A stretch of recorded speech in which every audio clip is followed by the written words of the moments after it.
Olá, seja muito bem-vindo e muito bem-vinda ao podcast Profissão Moda. É o podcast oficial da Escola de Moda Denise Aguiar. Meu nome é Fernanda Aguiar e hoje estou apresentando para vocês o primeiro episódio da segunda temporada desse podcast tão especial. E, gente, seguinte, a minha convidada de hoje é uma convidada de honra, muito especial mesmo. Por quê? Porque ela estudou aqui na escola, fez uma transição de carreira com a gente e hoje ela retorna como professora da Escola de Moda Denise Aguiar. É a Isabela Costa, consultora de imagem. E, gente, meu coração está assim até disparado, porque a gente estava conversando aqui antes de começar e eu lembrei do primeiro curso que ela fez aqui. E hoje ter ela como uma autoridade, gente, autoridade mesmo, é sensacional. Então, a Isa vai contar pra gente sobre essa transição de carreira, porque até falei mais cedo, quando a gente olha para você, Isa, a gente não imagina tudo que você passou. A gente pensa, nossa, não, ela é maravilhosa, autoridade, tem credibilidade. Ela não passou nenhum desafio, não. E hoje nós vamos contar toda a verdade por trás da profissional que você se tornou. Seja muito bem-vinda. Obrigada, Fê. É um prazer, uma honra estar de volta. Agora, né, como professora, como você disse, a minha trajetória na moda, ela começou profissionalmente aqui. O primeiro curso profissionalizante que eu fiz na área de moda, que foi o de consultoria de imagem. Depois disso, eu já coloquei no meu portfólio vários outros cursos daqui da escola e fora da escola também. Enfim, eu falo que assim, eu busco conhecimento, eu sou viciada nisso, eu sou uma curiosa nata. E a gente está sempre tentando aprimorar, aprender. E é muito assim, é interessante nessa dinâmica de entrar como aluna e agora retornar como professora.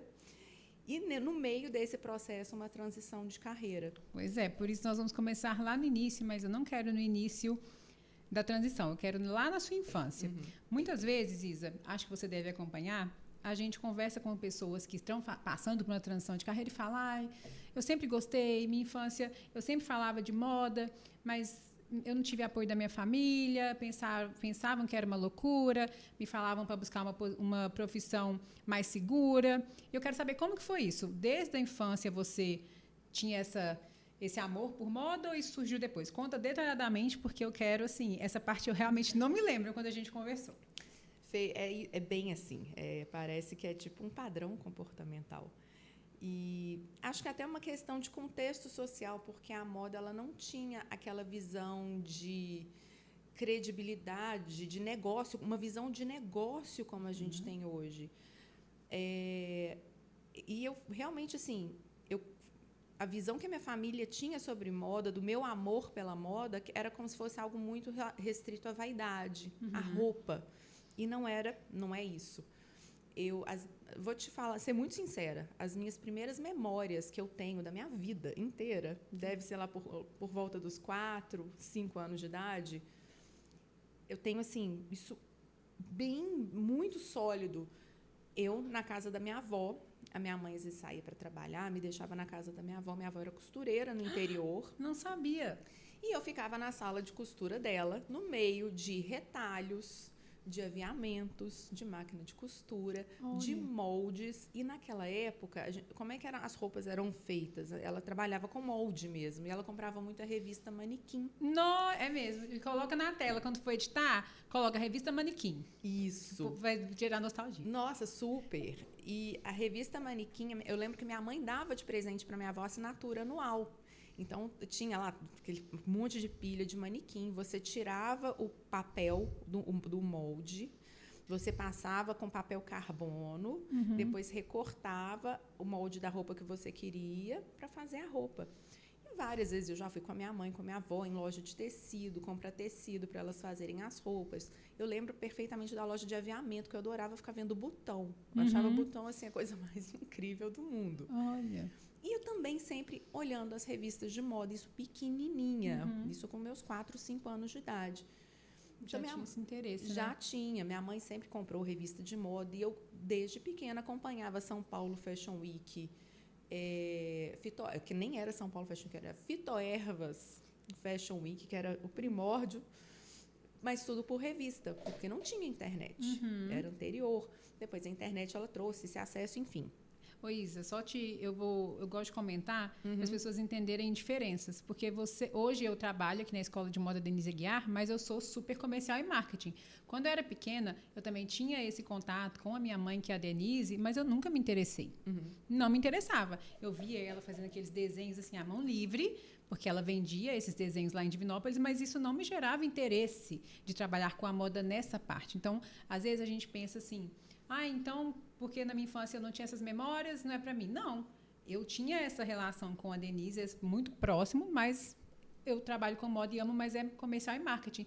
Então, olha para você ver como que é uma diferença. Você queria ir na loja de tecido, você acompanhava, abria a revista, olha, eu não. E eu acho que isso também ajuda a depurar o olhar e criar repertório. Com porque, certeza. como eu falei assim, você estuda moda desde quando? Acho que desde os 4 anos, porque ali eu já estava treinando o meu olhar, entendendo sobre símbolos, sobre forma, sobre comportamento, sobre identificação. Então já a jornada, por incrível que pareça, ela começou muito antes. Pois é. Mas então, isso que eu quero entender. Se você já tinha isso na sua infância, né? O que aconteceu? Qual faculdade você fez? Eu fiz direito. Você fez... Gente, é a escola 90%, oficial, né? dos que fizeram direito, mas amam moda. Alguém manda fazer essa camisa, por favor? Já falei isso. Então, o que aconteceu nesse intervalo aí dessa criança apaixonada por moda, por revistas, que estava lá com a avó, aí sua avó pedia para você colocar a linha na agulha, como que é? E o que aconteceu nesse trajeto que você entrou na faculdade de Direito? Quando eu lembro direitinho, eu tinha 16 anos, eu entrei na faculdade com 17 anos. Eu fui preencher a inscrição da UFMG, que era a faculdade que eu queria estudar. E assim, porque eu queria colocar Belas Artes. Não tinha faculdade de moda na UFMG, mas tinha Belas Artes depois com uma especialização em moda. Belas Artes aqui em BH? É. Não, é? Dentro da UFMG. Ah, tá. Isso foi em 2002. Só que aí meu pai virou e falou, olha... E eu tinha feito testes vocacionais, tudo, sempre estava direcionado muito à comunicação, à publicidade, direito, enfim. E aí meu pai, olha, eu sou de família de servidores públicos, então... Vai fazer um concurso? Por que você não faz um concurso? Para você ter uma estabilidade. Depois você mexe com esse trem de moda. Exatamente. Essa foi exatamente a frase do meu pai. Tá vendo, gente? Eu conheço, eu sei como é que é. Não, Fernando, você está inventando. Não estou inventando, é assim. Foi exatamente. O padrão é esse. Mas, assim, eu entendo que foi na melhor das Sempre intenções. Gente, os pais quando falam isso é pro bem. Exatamente. A gente não pode culpar e transferir a responsabilidade disso para o meu pai, até porque isso também agregou na minha vida, essa experiência com direito também agregou muita coisa importante. Com certeza. Tudo agrega. Eu sempre falo para as meninas, porque realmente, não é brincadeira. Por dia, na equipe comercial da Denise Aguiar, somos 3. E no final do dia, a gente sempre conversa sobre quem nós conversamos. De verdade. Se eu converso todos os dias, no mínimo 3, Cláudia no mínimo 3, Pamela no mínimo 3. Pessoas que são formadas em Direito e amam moda. E aí, eu converso com as meninas para a gente sempre falar isso. Olha, não fica triste, não pensa que você perdeu tempo. Direito é tão importante, é um curso que todo mundo deveria fazer para a gente viver melhor. Então, tudo que você aprendeu durante essa faculdade, tudo que você vivenciou, te preparou para estar aqui hoje, te trouxe possibilidade financeira para você investir nos seus estudos de moda, que é muito importante também. Então, eu acho que tudo agrega. Com certeza, eu não tenho a menor dúvida disso, eu não mudaria minha trajetória, porque eu acho que contribuiu muito.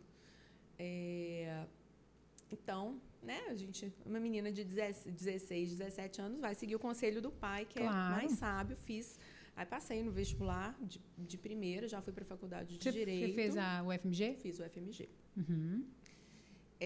Cheguei a advogar um tempo, passei em concurso público, né, o tão sonhado cargo efetivo, estável, com aposentadoria, 13º, férias. Tudo ótimo. Plano de carreira lindo. E ok, né? Então fui construir minha família, tive filhos. Eu vou te perguntando, eu tenho que perguntar, porque eu acredito que as pessoas que estavam assistindo e ouvindo vão querer perguntar. Então, eu estou fazendo esse papel aqui. Durante essa faculdade, você não se relacionou com moda em nada? Não teve alguma coisa? Você realmente fez a faculdade de Direito? Foi. Profissional, do ponto de vista profissional, não. A moda virou realmente assim,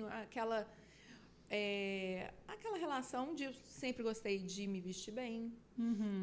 Eu sempre era a pessoa que fazia, porque na época também estudante de direito, minha família do interior, eu morava em BH, então não tinha fartura de dinheiro. Então, por exemplo, eu tinha que arrumar roupa para o estágio, então ia garimpar em loja de departamento, mas eu sempre fazia bons achados, eu era aquela pessoa que as amigas sempre... Nossa, você gostou dessa roupa? O que você está achando? Vão comigo, me ajuda a comprar uma roupa legal? Nossa, que roupa linda, onde você comprou? Então, eu sempre fui essa pessoa que foi uma certa referência estética para os outros. Sim. Lógico que rolou uma lapidação de estilo muito grande desde então, mas dentro daquela esfera da faculdade, da menina dos seus 17 aos seus 22 anos, era desse jeito. Mas foco total na faculdade, já pensando em concurso, em pós-graduação e tal. Você sempre foi muito estudiosa também, né? Vamos falar. Não adianta, não. Não tem como também milagre, não, né, gente? Tudo que ela faz, ela se propõe a fazer com excelência. Não é puxando o saco, mas por tudo que ela está dizendo aqui, se ela entrou na faculdade de Direito, ela foi de cabeça, ela pensou, construiu ali um plano de carreira, assim como a moda, que a gente vai chegar nesses inúmeros cursos que você fez também. Mas o que eu estou percebendo aqui da nossa conversa, até pelo seu jeito de falar, inclusive, gente, tá me inspirando aqui, porque eu sou assim, toda esfarrafatosa. Inclusive, você adquiriu tanto repertório que isso hoje te tornou uma profissional da moda muito mais interessante. Eu não tenho dúvidas disso. Inclusive, eu queria dizer, a bagagem da faculdade de Direito. Direito é uma ciência humana. Então, o que eu estudei muito no direito? Porque a base para você entender o direito, filosofia, sociologia, Sim. Economia. E quando você pensa moda, o fundamento da moda é isso tudo. Quando a gente acha que moda é sobre roupa... Se você pensa isso, a moda não é para você. Não é. Então, quando você consegue entender esse pano de fundo que existe por trás da moda, você consegue estabelecer conexões com muito mais profundidade. Sim. Não só com relação à moda como um comportamento de massa, mas como uma manifestação individual, uma manifestação de estilo. Nossa, que chique isso. A roupa que você escolheu hoje, ela está contando a sua história. Sim. E é a forma que você está refletindo a sua essência para o mundo. Então, ela é a sua imagem, a sua porta de comunicação com o mundo externo. É a ponte. Essa ponte tem que estar bem construída, ela tem que ser estável, ela tem que ser coerente. Então, esse foi, acho que, a grande herança, né, que o direito trouxe para a minha bagagem de moda. Foi essa visão sociológica, filosófica da moda e até como uma ferramenta econômica. Você vê a moda também dentro de uma dinâmica de mercado. Muito. Nossa, Isa, eu estou conversando com você e estou pensando, eu fico ansiosa, nós vamos chegar nessa parte. Mas você não fez a transição de carreira da noite para o dia, né? Não. E eu quero falar muito sobre isso, porque a gente conversa muito com as meninas e eu fico meio sem jeito, mas eu tenho que falar. Olha, né, por que você se matriculou no curso de moda que amanhã você vai pedir demissão? A não ser que isso tenha ligações com doenças e tudo mais, que a gente sabe que acontece. Mas se você tem a possibilidade de permanecer onde você está, fique. Porque essa estabilidade te permite estudar com calma, planejar o seu futuro na moda, que foi o que você fez. E vou te ser sincera, quando eu comecei, igual eu já tinha o quê? Uns 15 anos de carreira no direito. Não tem como. Não tem como você... Não, para. Não, mentir ao vivo não pode. Olha aqui, a conta não fecha. Como assim que você fez direito, formou, atuou 15 anos, já saiu com 30 anos? Peraí, eu formei em 2000... Eu sou ruim de conta, Fernanda. Essa parte, assim... Não deu 15. Eu formei em 2008. Também... Não, vou entrar nisso, não. Eu formei em 2008. Então... Você formou no direito e aí você já passou no concurso? Não, então foi isso. Foi. Eu passei no concurso, eu estava na faculdade. E depois entrei no concurso, eu tinha uns 25 anos. Muito nova. Foi. E eu... mentira. Então, eu errei a conta, tá? Não era 15, não. Mas eu formei em 2008, foi exatamente em 2018 que eu fiz o curso de consultoria de imagem. Aqui. Exatamente, foi em 2018. Então, tinha 10 anos de carreira. Sim. E como que foi essa decisão? Porque a gente está contando aqui 10 anos atuando. Como que foi? Como que foi a Isa nesses anos de atuação? Assim, não desistiu da moda? Deixou de lado? Não pensou mais? E como que isso reacendeu assim em você? eu não realmente dediquei ao trabalho. Sempre adorava. Tem várias pós-graduações dentro da minha área de atuação. Cheguei a fazer matéria de mestrado e tal. Eu casei, tive 2 filhos. E quando eu tive meu segundo filho, sabe quando te dá um vaziozinho assim, do ponto de vista, gente, olha a minha vida, tá? Entre aspas, perfeita. Né? Eu tenho um bom emprego, eu tenho dinheiro, eu tenho minha independência financeira, eu tenho marido, eu tenho 2 filhos, mas está faltando alguma coisa. Engraçado, gente, é o chamado da alma da gente. A alma da gente não mente, não mente. E eu, na licença maternidade, me deu uma coceira interna. Falei, deixa eu fazer um curso de moda, mas eu não sabia que era consultoria de imagem até então. Mas e que curso de moda que eu vou fazer? Deixa eu ver o que tem aqui. Eu olhei, o que é esse negócio de consultoria de imagem? Nunca tinha ouvido falar nisso. Olha, que interessante. Por quê? Eu não me via muito no mercado de moda do ponto de vista de ter uma marca minha, não. Mas essa parte de você entender a pessoa e como ela se manifesta no vestir, eu achei isso fantástico. Falei, nossa, gostei. E aí, eu acredito que na época você deve ter lembrado daquela referência que você sempre foi para as amigas. Com você falou, gente, tem tudo a ver. Com certeza. Eu brinco que eu sou muito chata para comprar. E assim, para eu comprar uma coisa, eu tenho que saber que aquilo tem que fazer muito sentido. Nunca fui aquela pessoa consumista de comprar quantidade, mas eu sempre gostei de comprar coisa bacana, coisa que valesse a pena. Então, eu falei, gente, esse know-how, quer queira, quer não, eu tenho. Eu gosto de ler pessoas. E eu sei decodificar os símbolos, né? Eu tenho já um olhar treinado.